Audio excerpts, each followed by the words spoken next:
everyone.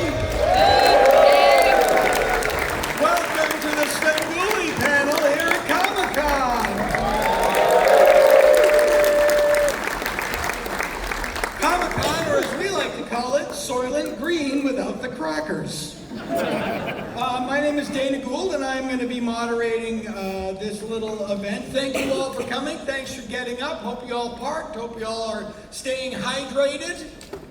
And let's bring on our guests, shall we?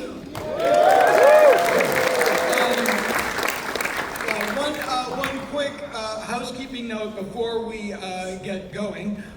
The imp, Scott, is unfortunately a little under the weather, so he could not be here today. He didn't want to bring his germs, but he is with us in spirit.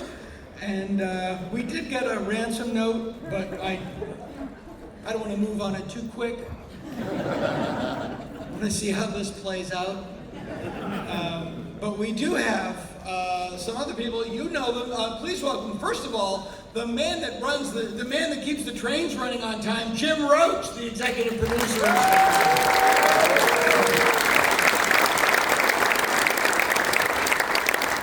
Jim is a vision in this Go Anywhere, Do Anything Hawaii shirt from the good people at MeTV. That's a Svengoolie tea and a Svengoolie Hawaiian shirt. And if you look at yourself on the monitor, you fade into the wall like a gecko.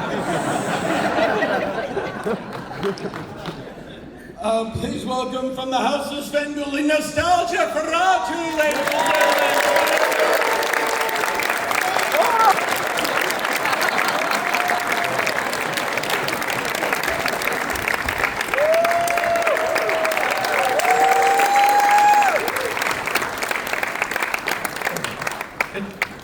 All that and silence! It still took my wife longer to get ready. Let's bring some feminine energy onto the panel, shall we? We all know why we're here. Please welcome from the House of Svengoolie, Gwengoolie, ladies and gentlemen.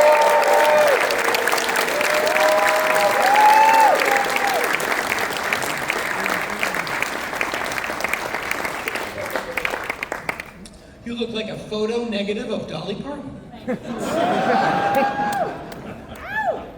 And now, the reason we're all here, the man in the hat, the man with the chicken, Svengoolie, ladies and gentlemen.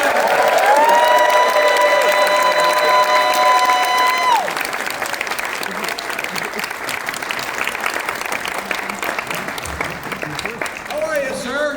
Please sit.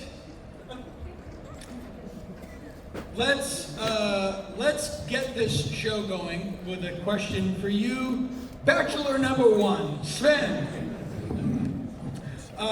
So you've been doing Svengoolie now for 47 years, is that correct? Sounds about right. Yeah. Mm-hmm.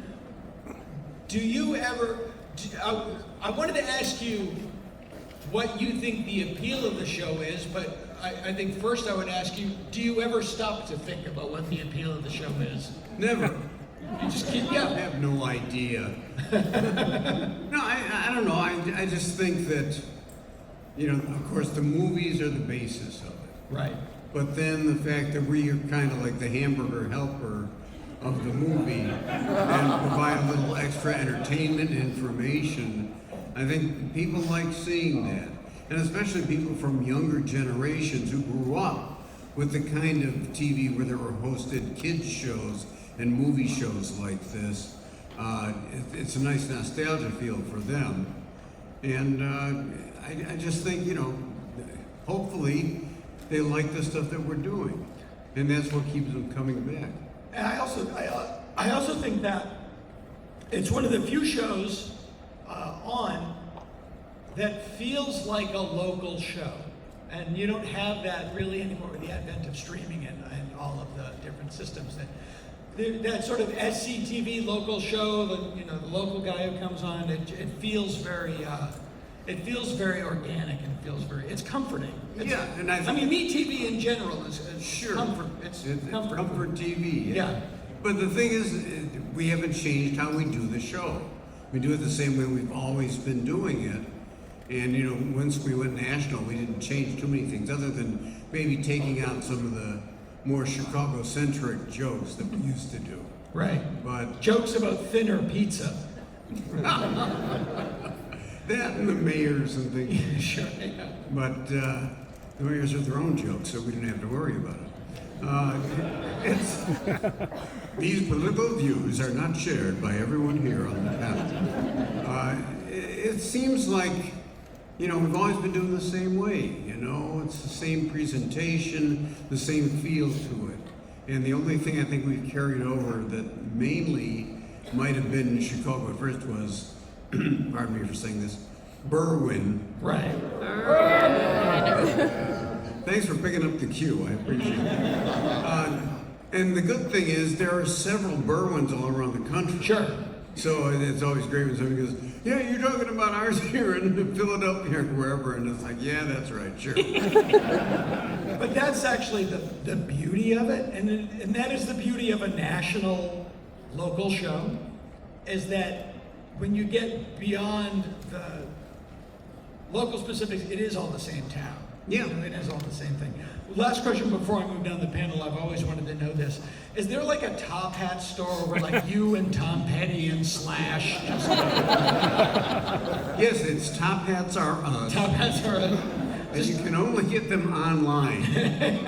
it's just you and an Abe Lincoln impersonator. Hey, good to see you. And Mr. Peanut, of course. That's right, Mr. Peanut. So Gwen, you joined the show in 2024? Yeah, about, what, 2.5, almost 3 years now? Yeah. And what prompted that? Desperation, and I needed money. Let me rephrase this. Why are you here? That's a vote of confidence for the show. Absolutely. I mean, I'm a huge fan of horror hosts and always wanted to be one, but I Right. didn't think it was possible because, well, we're not in the 1960s and 70s anymore. Sure. Horror hosts kind of died out. So my way of doing so was going to YouTube, which I consider the modern day public access channel. And I put my stuff out there and kind of trained myself and told people what I wanted to, you know, what I wanted to show them. And finally, after all those years of doing so, he opened his gates. It feels like I'm Charlie Bucket in Willy Wonka. It's like he's opening his gates to the factory. I hope I get the golden ticket. And he let us on the show and we auditioned, and here we are today. It's exciting. Well, now since you teed it up, I'm going to do my Jack Albertson impression. Oh, good. Open it, Charlie. So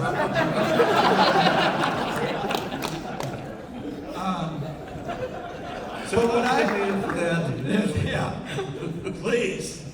But I mean, I'll say what I love, what I really do, and I really love Gwengoolie, is that you also, it's unique. It's your own thing. No, I really mean that sincerely, because it's always, people always, you see a lot of horror hosts on YouTube, and it's always the obvious thing. It's the Bela Lugosi boys, and I love that you came up with your own thing. It wasn't Elvira, it wasn't Vampira, it was your own thing, and I just thought that was beautiful and really well done, well done. Well, thank you. I always like her reactions too. They're so cool. I sometimes some people don't get this, but a lot of times her reactions are very Eve Arden-ish. Mm-hmm. And I think, you know, she pulls it off so well. No, it's great. It's all a throwback. There is a very, I never thought of that before, but there is a. It's B. Arthur from Golden Girls, a lot of the times, is what I'm thinking of. You know, it's funny, she was Big only time. 31 when she was on the Golden Girls. You always read those things like, Wilfred Brimley was only 26 when he made Cocoon. What the hell were they doing to themselves? Sweating bourbon. So for you, Nostalgia Ferratu, same question. Did you also come in 2024? No, I was there a little bit earlier. I do the cartoon show in the morning, Tune In With Me. You do? Yeah, that's me. Thank you. I just learned myself that I'm doing those shows. I didn't know that till yesterday. So I was in a little bit on the process. I didn't choose the new characters. I certainly would have chosen you and Scott. But no, they were familiar with my work, and I loved the show. I mean, I watched Svengoolie when it was called Screaming Yellow Theater 1,000 years ago, and I never thought I'd be a part of it. So to be on the show is just a dream come true. No, it is. I completely understand. I completely agree. Did you come up with the character, or was that something out of a meeting? Our boss, Neil, and I were having lunch one day, and he said, you know why MeTV is so popular? Because we're doing things that people like, which is obvious. He said, if we could find a way to scare people, like Rich does, and still be nostalgic, that's the key to our success. And all of a sudden, it just hit me. It's like, yeah, combine those in one character, nostalgia for us. And you managed to come up with the longest, hardest makeup job, which is always something that you have to factor in. Right. Said somebody who has one that's probably harder than yours. It's a long day in the makeup chair, but as you'll attest, Dana, it's worth it. It's worth it at the end, but it's one of those things where you're like, how do I make this more complicated? Right. Yes. Right. How do I One of make the great this things about Bill is he was on the radio for many years, and we've been friends for a long time, and I'd be a guest on his radio show, and we always had a real good rapport and a good back and forth. And now when we do the two-man bits, people say, it's like the undead Abbott and Costello. But it's always great doing this stuff with him because he's got such a quick mind and he does such a great job. Oh, thank you, Rich. And if I can return a compliment really quick, none of what Sarah does, what Scott does, and what I do is possible if Rich doesn't give his all to it, and he does. I mean, he's so giving as a performer and as a writer, and it just kind of flows naturally. And what's an interesting, and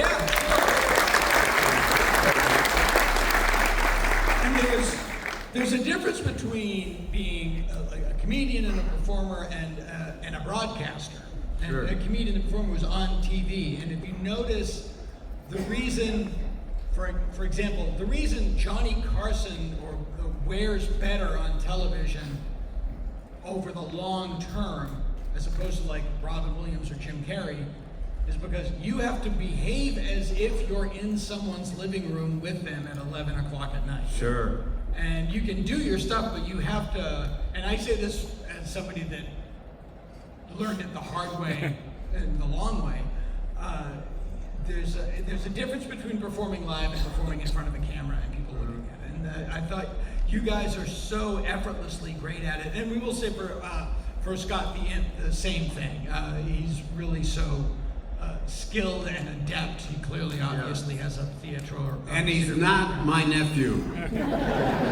It's so sad about Scott. One day he's eating a nice bowl of lettuce from Taco Bell. Weird coincidence, I guess.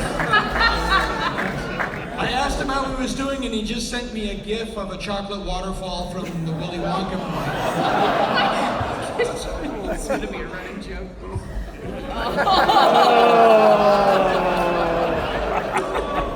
Well, that's all the time we have. Thank you. I think it was RFK Jr. who said it.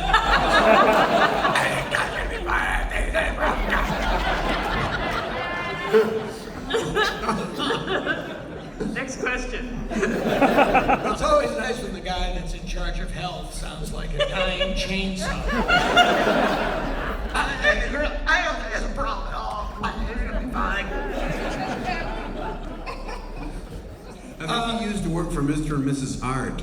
That's Mrs. Hart. She's gorgeous. I bet you guys didn't think you'd hear a Lionel Stander impression today, did you?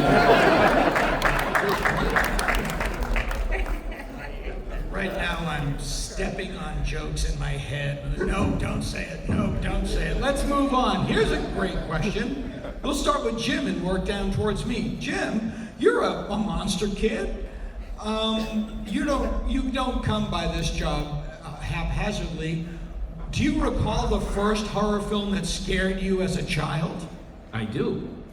And it was watching that Screaming Yellow Theater in the 70s with Jerry G. Bishop as the original Svengoolie. It was Night of the Living Dead.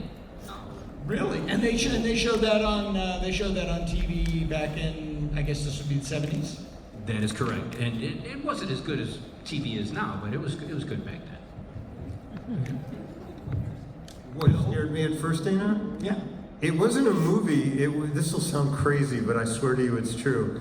It was the beginning of the Munsters, like just the whole montage of the Munsters, and him. I would stand under the table in the room. I was so small that I could stand under the table, and I'd still watch it, but I was shuddering in fear. Really? So afraid of it. And you know what people don't realize is the Munsters was a parody of the Donna Reed show. Yeah.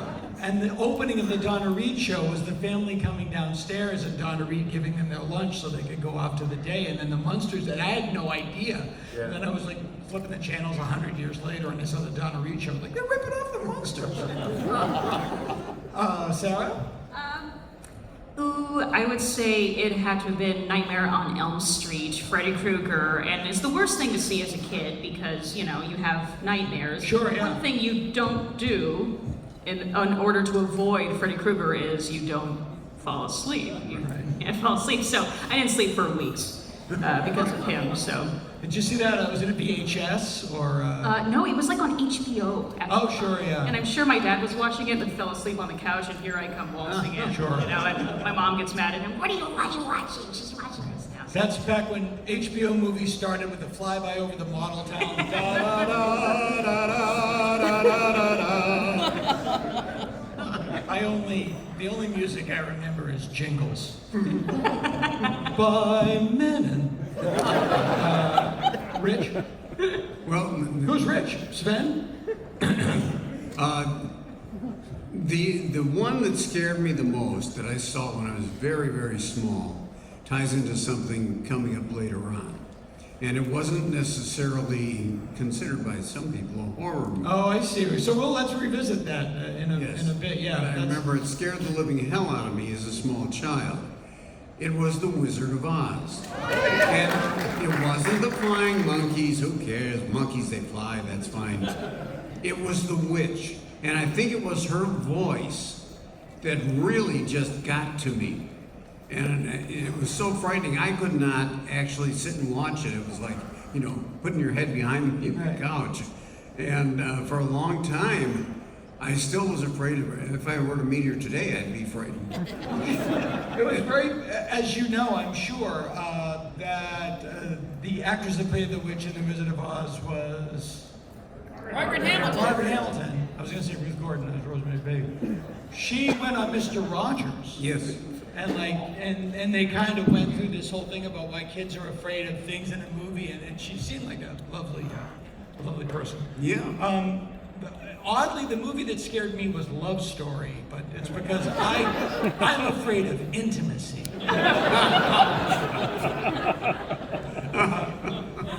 The weird thing in The Wizard of Oz is at the end when the good witch goes, "You could have gone home anytime you wanted." And she's, "You might have told me that when the monkey was on my back." That would have been a good time for that bulletin.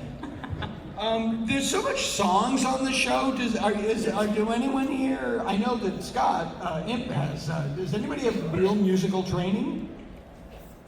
I used to play trombone. Really? Yes. Because the chicks loved it. Oh. Yeah. You never hear like, "Well, I'm dating a trombone player." But I always had a love of all different types of music, which comes in handy now when, because of legal reasons, we have to do public domain movies songs Right. that came from before 1930. So my vast knowledge of those, and we had to force poor Sarah to learn one for something coming up. And, you know, but yeah, I was writing parody stuff to songs when I was a kid. Yeah, I'm sure you all know, like you can't just sing any song on television. It costs a fortune, which is always like, well, it's 2026. Who wants to hear Red River Valley?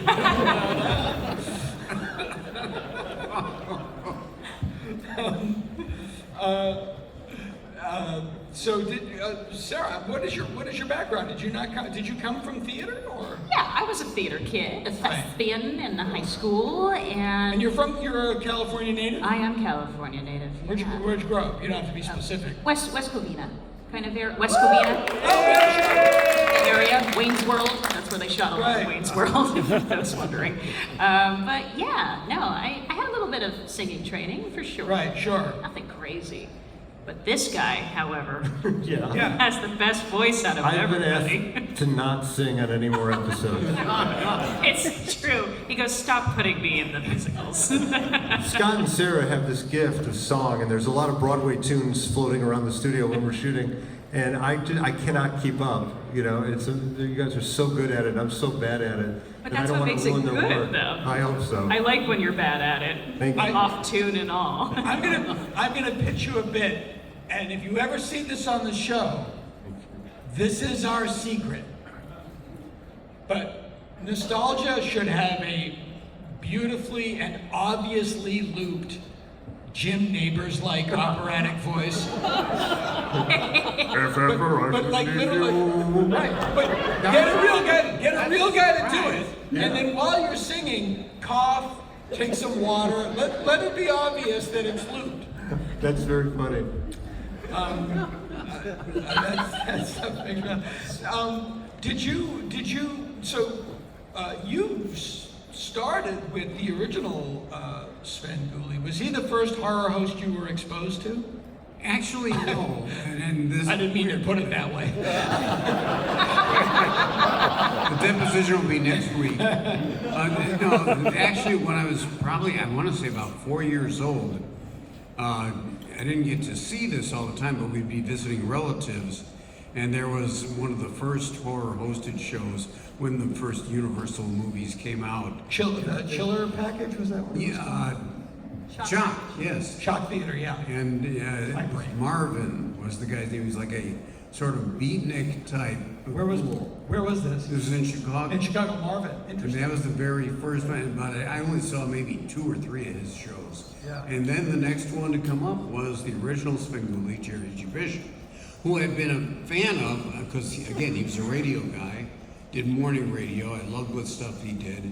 We have very similar senses of humor. And he started doing, the way he started to become Svengoolie was, he happened to be when they had live staff announcers. He was the announcer on duty on Friday nights when they'd start running the films. So he just, with the back to the movie type announcements, he just started goofing around and started doing the accent, and he started making jokes and using jokes that people sent in to him. And since I was a fan, I just sent in jokes to him. And as the show went from just literally slide pictures of him to actual videotape, you know, he was asking me about various things, and I started writing song parodies, and he'd say, can you write a parody of this local commercial or this or that?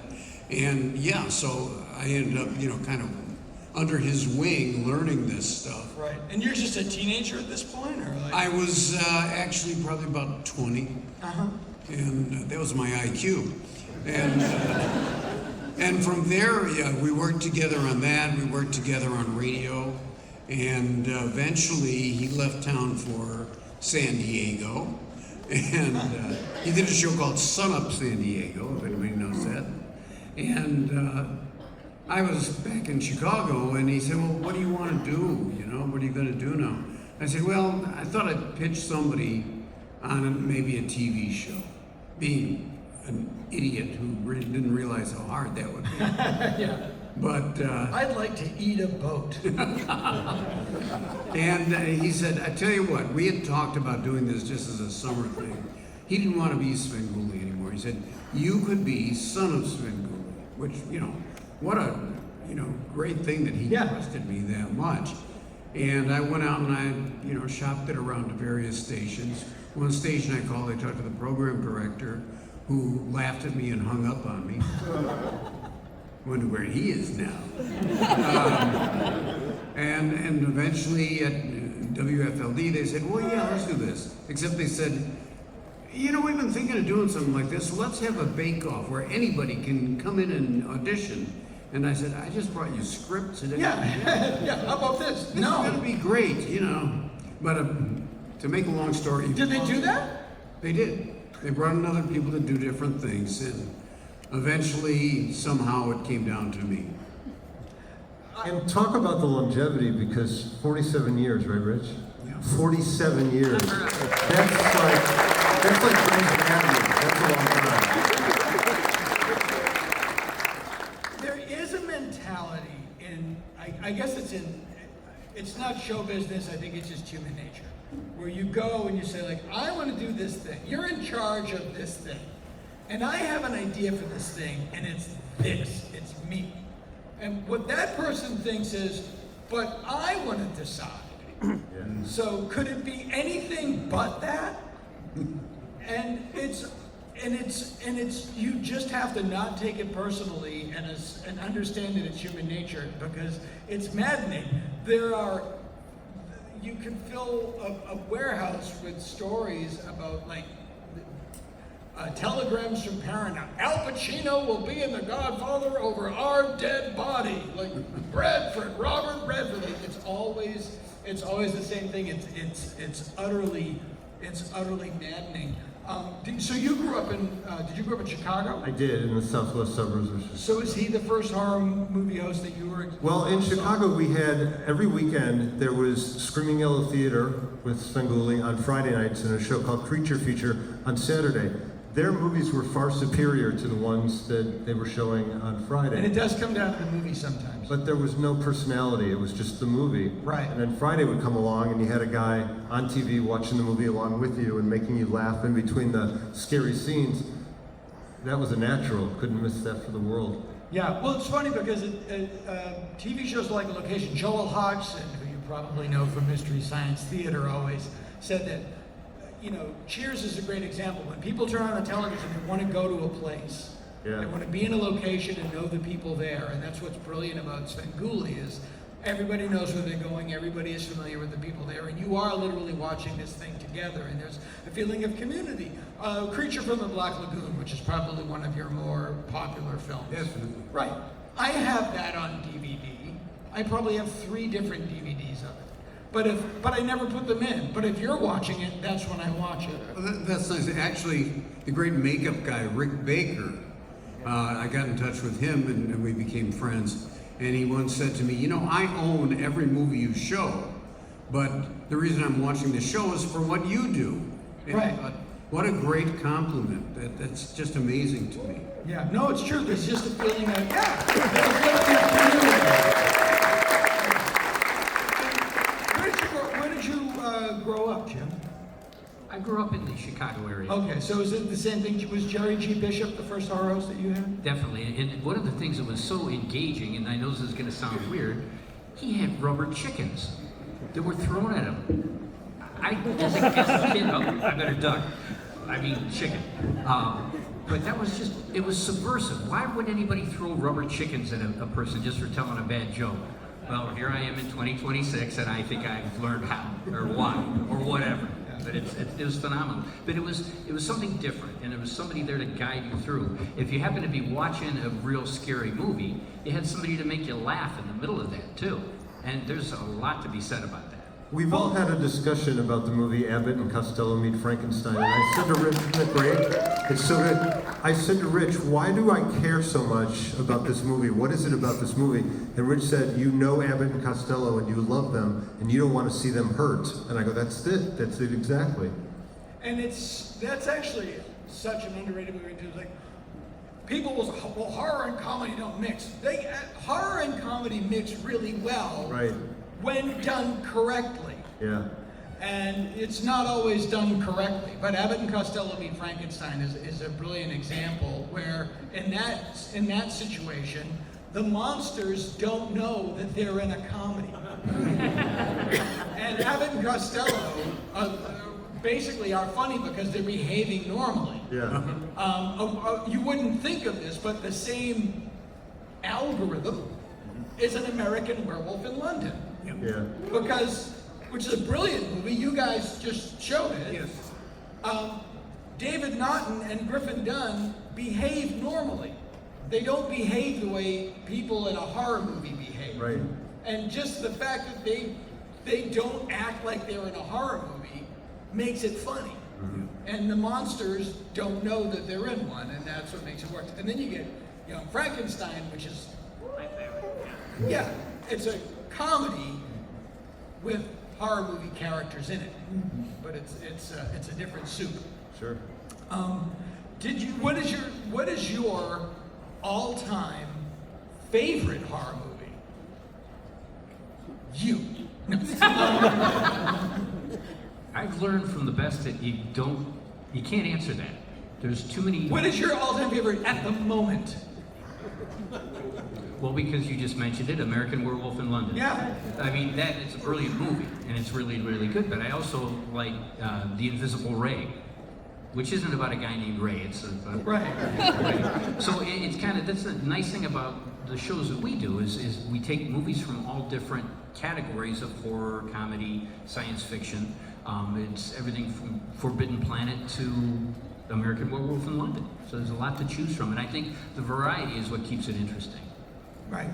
I agree. And you've got, well, I want to, let's keep down, and then I want to get into October Bonanza, which is coming up. Do you have a favorite all-time? My favorite all-time scary movie is Rosemary's Baby. I just think it's so well crafted, so perfect in every way. I just love it. I tend to like the bad classic movies that are known for being bad. Sure. And because I laugh with it, and I also just love the look of it all. So Plan 9 from Outer Space by Ed Wood is just so funny. Oh, it's brilliant. Can't help it. It's a comedy without them knowing it's a comedy too. Well, Plan 9, which is also one of my favorite films, what's great about Plan 9 is people say, oh, this movie is so bad it's good. Yes, that's true. But Plan 9 is bad in a different way every 10 minutes, and it never runs out of steam. And then just when you think they've done everything bad that they can, Dudley Manlove shows up and gives it a kick in the, that's one of the amazing things about that movie. I have a long history with it. And Rich, do you have a favorite? As Jim was saying, it's like I like different movies for different reasons. If you're going to try to pin me down on something, I'd have to say two of the classic ones would be Bride of Frankenstein and Creature from the Black Lagoon. And then moving into a more modern era, the original Halloween, the original Nightmare on Elm Street. Yep. Right. Well, that great 80s renaissance of horror movies was unbeatable. And The Bride of Frankenstein is hilarious. Oh, yeah. I mean, The Bride of Frankenstein is a David Lynch movie before David Lynch was making movies. I mean, you can watch Bride of Frankenstein and Wild at Heart, and they're both, and Wizard of Oz, and they're all kind of on the same shelf of the store, you know? Yes, my favorite line in Bride of Frankenstein is, I hope her bones are firm. Well, you've got a lot of amazing titles coming up. October is, every month is October in Svengoolie. That's the beautiful thing about it. But but as we are getting into here in Southern California, Halloween season is already starting. I don't know if you've been into Michael's art store already has stuff. And what I love about the reason I live in Southern California is that we start Halloween in around August. And when you go into the stores like CVS or Walgreens, and they decorate early, and they always decorate with the big three monsters: Dracula, Frankenstein, and older woman.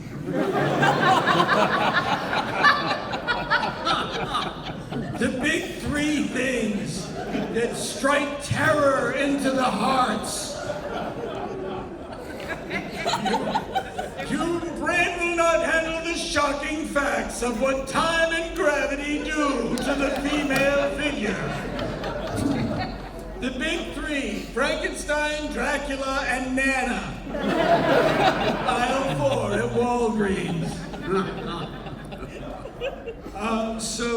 Jim, what's coming up with Bonanza, which is the name of your upcoming October Spooktacular? Is there something special coming up in October? I think there is. Do we have video of that? I think we might. Cue the video. My woman! It's that time of year with frightening flicks, eerie episodes, and scary surprises. Oh my! It's me, TV.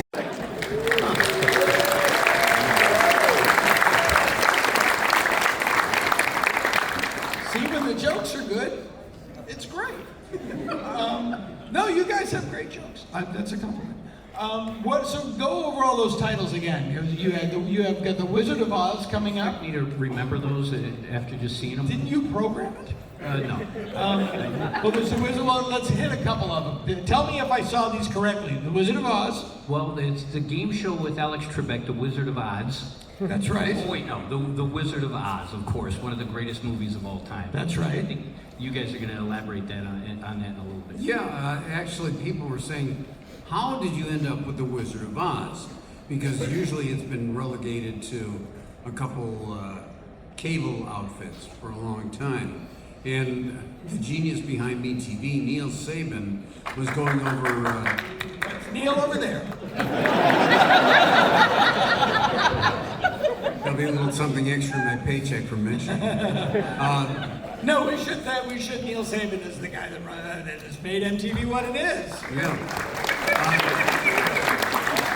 And to show you how, and you know, there are over, I believe, 1,500, according to the FCC,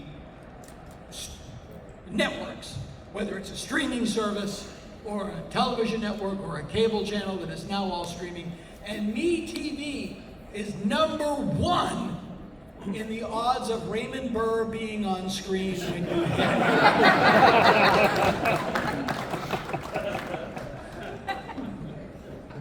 I'm sorry. All right, I'll say one more thing about Raymond Burr. Okay. His second big series was Ironside, and he was in a wheelchair. But he wasn't in a wheelchair in real life.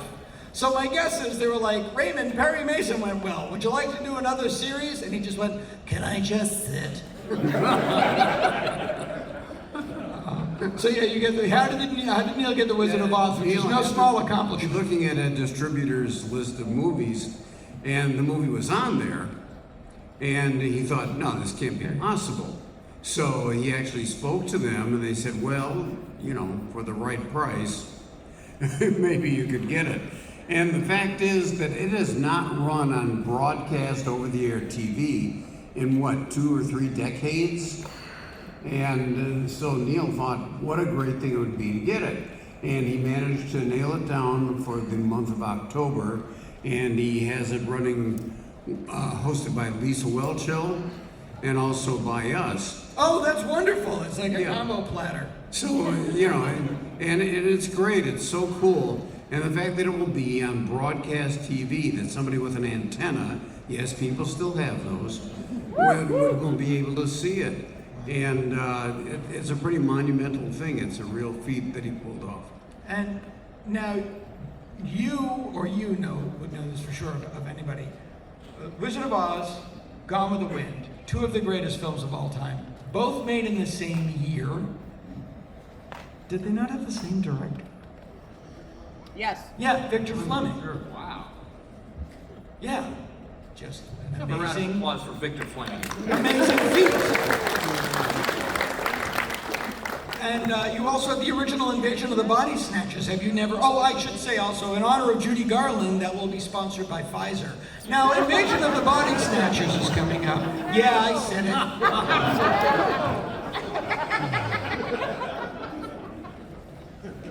I said it because he made me say it.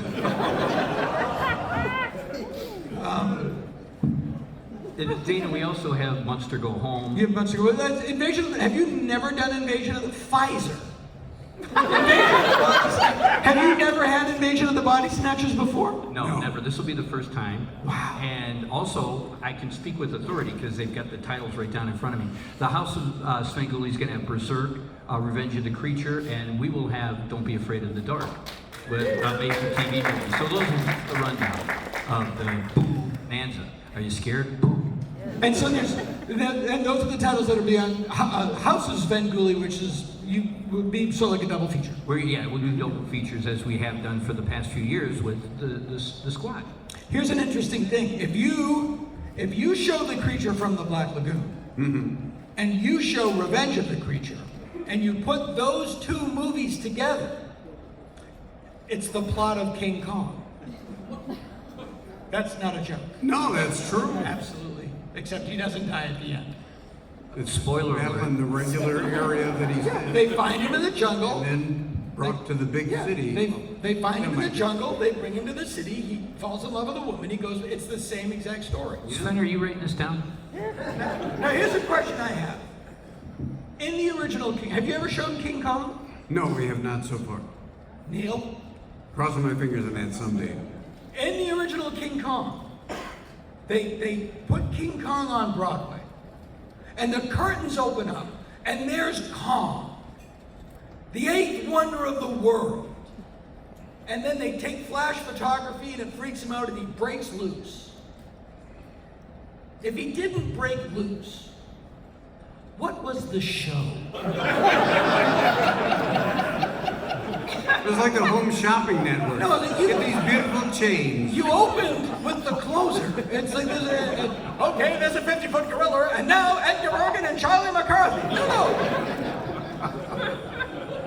It would have been great if it was when he broke. They just showed backstage like a giant top hat and cane, like that was this thing he was going to do at the end.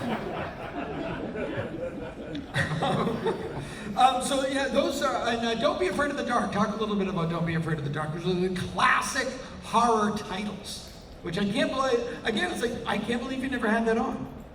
Well, it's Kim Darby, Right. and she and her husband, I believe, move into an old house, and she starts hearing these voices and such, and there's a sealed up chimney that is rather suspicious, and it turns out that there are these little strange creatures that actually live in the house, and they aren't exactly beneficial to anyone. But it's great. I've heard for years from people say, why don't you run that? I remember being scared to death when that ran on TV. Is that like The People Under the Stairs? Remember that movie from the 80s? Was that an ad hoc remake of Don't Be Afraid of the Dark? It's totally different. The Gates. Right. Oh, Yeah. Remember, have you ever shown Night of the Lepus? yes. We've shown Night of the Lepus. The dangers of giant rabbits. Literally Easter from hell. Yeah, but it had But Kelly. there's beauty in Night of the Lepus, and that's why you guys do it. Jim, you guys have another surprise coming up Well, that you wanted to talk about. can I leak this here? Yeah, I think you can. There you go, it's leaked. Pretty cool, huh? Look it up. Just look it up. You gotta have them. They're coming out. Keep your eye on metv.com, which is your home for everything that you wear, everything you drink out of. And now, more collector cards. We had such success with the Sven cards already, and the House of Sven cards, and this is just a natural progression, and they're pretty cool, you gotta admit. And they're made by those are made by Tops. Yes. Yes. And where would one purchase those if they wanted to have them and festoon them in their home? Well, funny you should ask. metv.com, Svengoolie.com. That's where you got to go. Keep an eye out for the announcement as to when they're available. I can't tell you that now. We got to keep you in suspense. Are you in suspense? Job's done. No personal checks. You upset him now. Stop it. Do people still? I guess people still write checks. Rich, don't write a check with your mouth. I know, but I was thinking the other day, it's so funny, I was like, before ATMs, how did we get money? Rich, how did the no personal checks start? Well, we had people several years ago when we had merchandise for sale, they would send in checks. And of course, the first thing you think is, oh, sure, we're going to get money from this. No money in the account, and so you'd be stuck. So, you know, just once offhand, I threw that out, you know. And remember, no personal checks. It was one of those things that people jumped on. Yeah. And they suddenly made it that, and when in one of our promos, we talked about my store, and I said, I have a store, and that was another line that, for some reason, the viewers just jumped on. Nice. And so we still, you're right, because there are people who are still writing checks. There, yeah, and it's And they're still bouncing, too. sure, of course. Well, I worked in stand-up comedy. I know some club owners that can bounce cash. One in Chicago.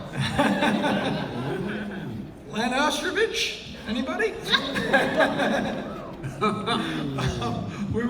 We have a couple of minutes and we do want to open it up to questions, but I wanted to ask, go down in terms of like your shopping list, your dream list of like movies that you wanted to get, was Wizard of Oz what was the one that you've like always wanted to host and have on? Well, I really would like, you mentioned King Kong, that would be great. And also, why am I blanking out on this one? The Michael Rennie movie. Oh, Dave Here Stood Still. Yeah, the Day Yeah, That Stood it's Dave Here Stood Still. We've been fortunate, Neil's managed to get quite a few of the ones that I always wanted to show. Yeah. And it'd be nice to add in a few more. And it's great, and I love the way that the show's constantly evolving, it's constantly changing, it's always new, and then you get movies like American Werewolf in London, which are now classics. Like it's one of those things. Gwen, any favorite that you would always love to introduce? A favorite movie of yours that you would always wanted to introduce on your own show? I mean, obviously I would like to do Plan 9 from Outer Space. Sure. That's like the obvious, I feel like the gateway Sure. for me to any horror hosting. But I always want to do the original Blog. I'm a big fan of the original Blog. And if I were to pick something a little bit more modern, it would be the original Halloween, specifically Halloween 2. Yes. For some reason, that one makes me laugh the most, with the explosions that are unnecessary. So, We are here in the world's most explosive hospital. they just run over a poor trick-or-treater. It's the funniest thing to me. So if I had to pick something modern, that would be in that direction. So that's what I think. Halloween 2, which I saw the night before my SATs. Bill? All right, I would go with the prequel to 28 Days Later, which is called 27 Dresses.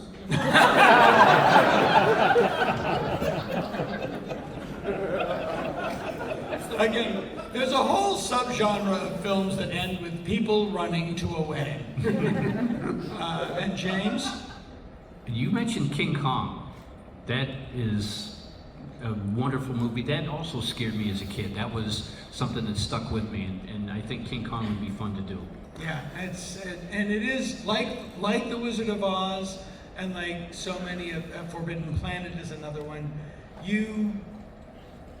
Bride of Frankenstein is a great example. Like, they are timeless, and you can't believe how good they are. Yeah. Well, I don't They really do move into, there's entertainment, and then there's art. And art is just something inexplicable. It's greater than the sum of its parts, and it moves into that. Well, and I don't know if you know this, but if you were to put The Creature from the Black Lagoon and The Revenge of the Creature, it would be very much like King Kong. That's true. I don't know where I got it. I've been at Comic-Con, it could have been anywhere, but I think that's an incredible fact. Sure. Take that with you. Here's the thing about the Bride of Frankenstein. They introduce Frankenstein like, this is your man, and she screams, and they're all, she's been alive for 2 minutes. Can she have a minute before you marry her off? It's like, look at your husband. Can I just sit for a second? But we only have a couple minutes left, but if anybody has a question, we would love to go to the audience for a couple of questions. Respectful and curt would be lovely. Yes? Do you still still write your scripts out longhand? For those of you who couldn't hear that, it's for Jim, was wondering if the scripts for the show are still written out in longhand with the cues encircled. I would have to say yes. I never learned to type. I'm a two-finger typist. And when I'm writing things out, I could never, move with my fingers as fast as my brain is going. So I write it all out, which, as most of our staff members will tell you, is pretty close to looking at Sanskrit. And I still write it out. I'm not good at typing. He writes like a pharmacist. That's all I have to say. Working with the man for 23 years, it's like hieroglyphics. I'm in the depths of a pyramid, and I'm trying to figure out a way to get these on the air before it's too late. And we 3 people that I know that wrote longhand and had it typed. James Elroy, the novelist, to this day. David Lynch. And Mel Brooks. I was in 2017. I spent a year working with Mr. Brooks on a movie, and we're sitting there, and I had a laptop. He said, "What are you doing?" I was like, "I'll just keep it." Shelby will do it. And yeah, he just writes it in longhand, and then in the morning it's all typed up. So it's not that it's not as rare as one would think. And here's a very quickly. How much he knows. We were talking about, movies. He produced The Elephant Man, and I was talking about a bunch of them. And I was mentioning one of my favorite horror movies, Carnival of Souls. A brilliant movie. And he goes, and this is just how worldly a man he is. He goes, "Oh yeah, Cheryl's roommate is in that movie. Cheryl actually wrote the producers. I dictated it, but she typed it up. She was my secretary in New York. Her roommate, Candy something, blonde. Cute, good actress. She's in that movie." It's like Zelig. He knows every single person. Yes. Hi. First of all, it's just terrific to see all 3 of you up there on stage. My brother and I watch every Saturday. Anyway. Thank you for that, sir. And Scott wishes he could be here, and he is here, unfortunately. To get to my point, basically, since you're known for showing, older horror films, I was wondering, how do you enjoy the newer things like Weapons, Obsession, Sinners? Do any of you go and see them? And what are your thoughts on the more modern stuff? That's a great question. Well, I'll tell you, there's a certain guideline to me, and that's if the story works and pulls you in. If it's not all just, gore and slashers and, buckets of blood. If it's a good story. Sinners, I thought, was absolutely great. Very impressive. And that, I don't get to see every new horror movie, and some of them, quite frankly, I don't think I want to see because of what I just said. There isn't enough of an engaging story to make it worthwhile for me. But some of the new modern stuff is tremendous. And again, taking it to a new step beyond. We talked about how, there was the 70s resurgence with Halloween and Nightmare on Elm Street. And I think, again, we're moving into yet another era with some of these movies. So it's great because, again, it shows the horror genre just keeps going. Yep. And there will always be fans of horror movies. Yeah, it sounds like it sounds from your question that you enjoy them. You clearly knew the titles. Yeah, especially I would recommend any of those 3 that I just mentioned. Yeah. Also, go ahead. Backrooms. Yes. Brilliant. Yeah. And Steven Soderbergh made a movie called Presence last year. That's one of the best horror movies I've seen in the past 3 years. We have time for one more, and then we have time for one more thing for me to say, and that's that we're done. Thank you very much. Are you guys doing signing later? Do we have any last announcements, or? We're doing a signing, but I think it was by lottery, so all those spaces have indeed been claimed, unfortunately. But we should say that Svengoolie and the House of Svengoolie are on MeTV Saturday night at 8 o'clock, 7 Central, if I'm not correct. And we're at one point, the whole country is gonna have the same time. But on behalf of Jim Roach, Nostalgia Ferratu, Gwengoolie, the Imp, Svengoolie himself, thank you all very much. Have a lovely rest of your time here at Comic-Con. And we were going to take a picture, I believe, so. Okay, Comic-Con attendees, there's no... And then we have a very special presentation in honor of a good friend of ours who recently left us. Hello?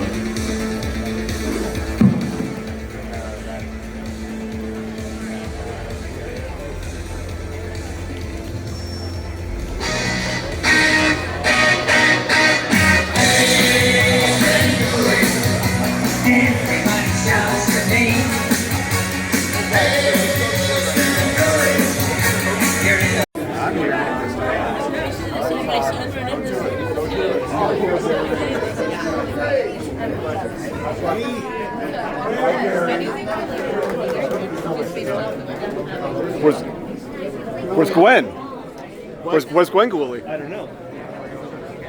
Keep going? Yeah.